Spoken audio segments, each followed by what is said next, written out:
Okay, hi guys. Good morning. Hello. Hope everyone is feeling good. This is a great. It's like all parshas are good, but some are better than others. This is a really exciting one because it's it's a giving of the Torah.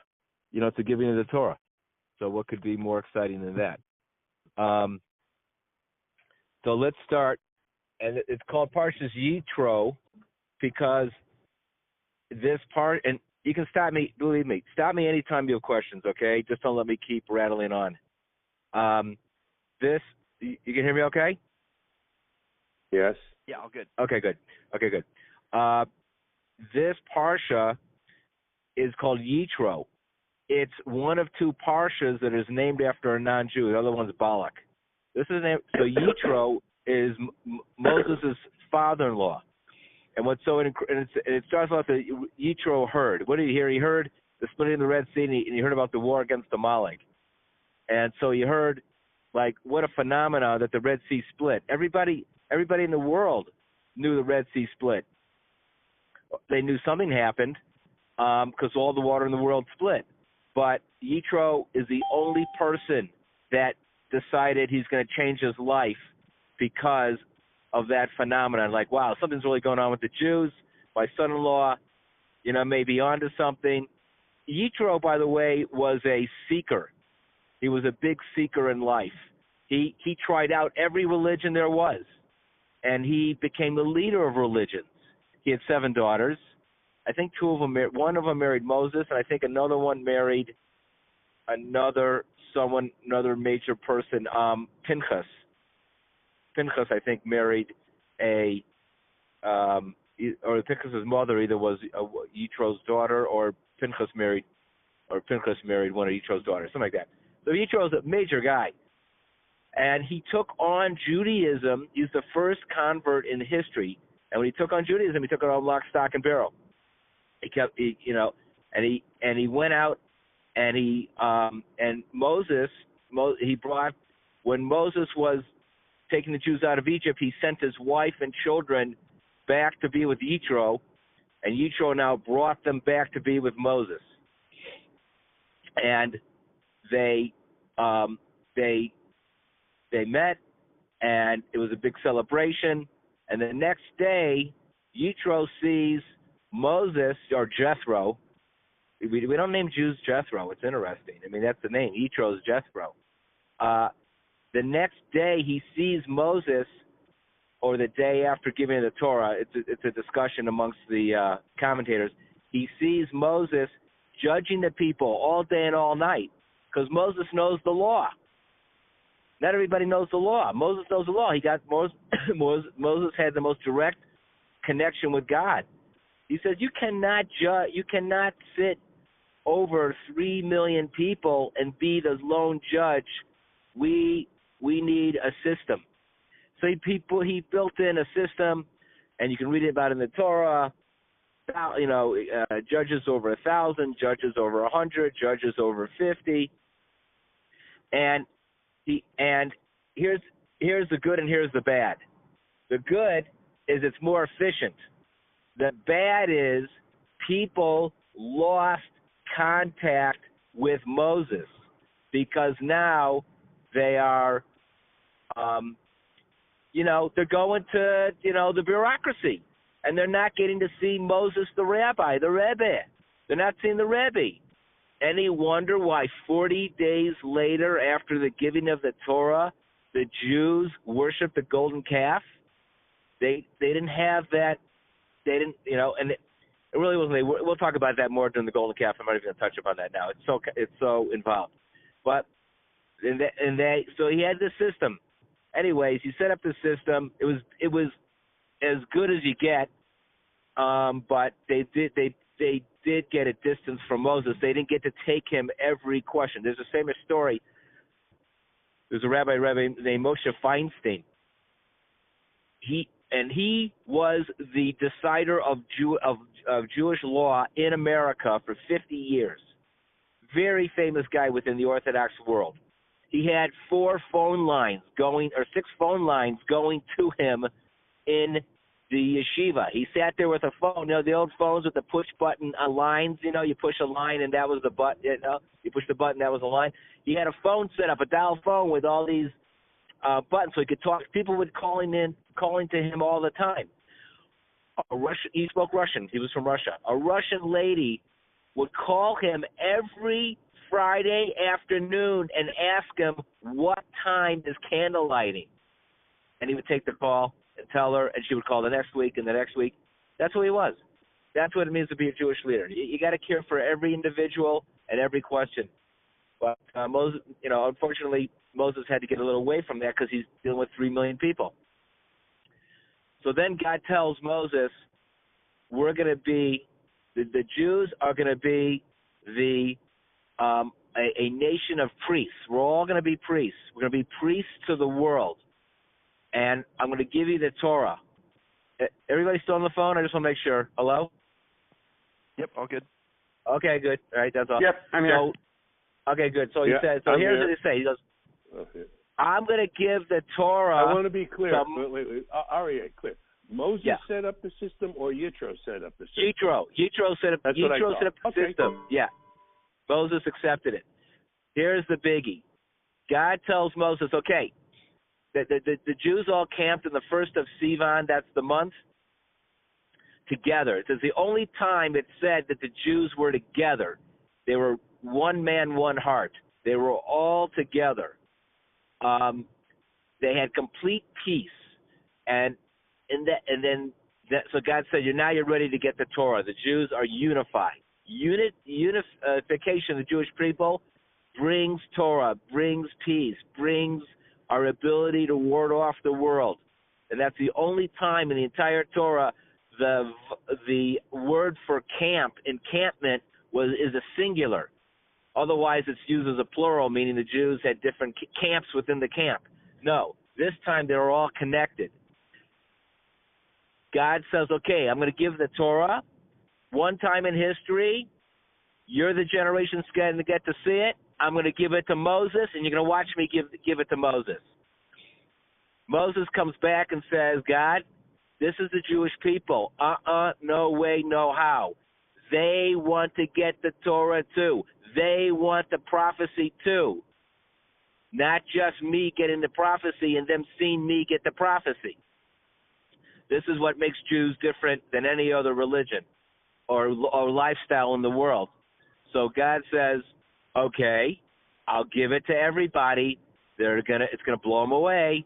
So they went through a 3-day preparation period. Can't get near a woman. The whole thing. Everybody had to have like a 3-day abstention. Then the Jews oversleep the day. The Jews literally oversleep the day they're going to get the Torah. God's waking the place up with shofars blowing. The people stand around the mountain. Moses is told, don't let anybody get close to the mountain, meaning you can't get so close to God because we need a little distance between the human and the ultimate being. So God gives the first commandment, and it's, I am God who took you out of the land of Egypt. It's not that it's famous for it. I'm not God who created the world.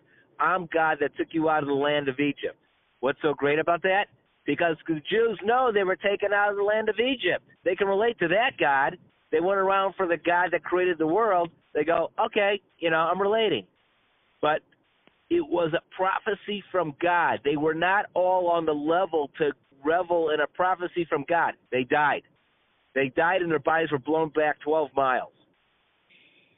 God resurrected them. Okay, because that was commandment number 2. That was commandment number 1. Now here's commandment number 2. There shall be no other gods. Only me. I'm the only God. Your cell phone's not a God. Your job is not a God. Your career is not a God. Your boss is not a God. LeBron's not the God. No one's God. I'm God. Nothing else over you in life is all you relate to is me. Circumstances is not God, and your injury is not God. Your health is not God. Nothing. Well, after that commandment, that was number 2. Before we leave That's an interesting point. Before we leave that, I think the Moses were brought up with, you shall have no other gods before me, which says something else. It says, I'm the first God. You want to have a few gods on the side, that's okay with me, but I'm the first God, kind of almost like when the priests came to the American Indians, and basically they couldn't get them to take, Christ is the only thing. They said, okay, I tell you, Christ is the real dude, but if you want to have your other little gods out there, that's okay. So give me the words in Hebrew and translate them that says, I'm the only God, or is it I'm the God before any other gods? We say that the most important saying I can teach you is a very famous saying. It's called Ein Od Livado. There's nothing but him. Ein Od Livado. We say it anytime you're in danger, anytime you're trying to, make a train or a plane and you're late, you go, Ein Od Livado. There's nothing but God. God, this whole world is in the palm of your hands. Get me on that plane. Get me out of this, danger zone that I'm in right now. Get me out of this hijacking. Ein Od Livado. There's nothing that's what we live by. So there's no second gods.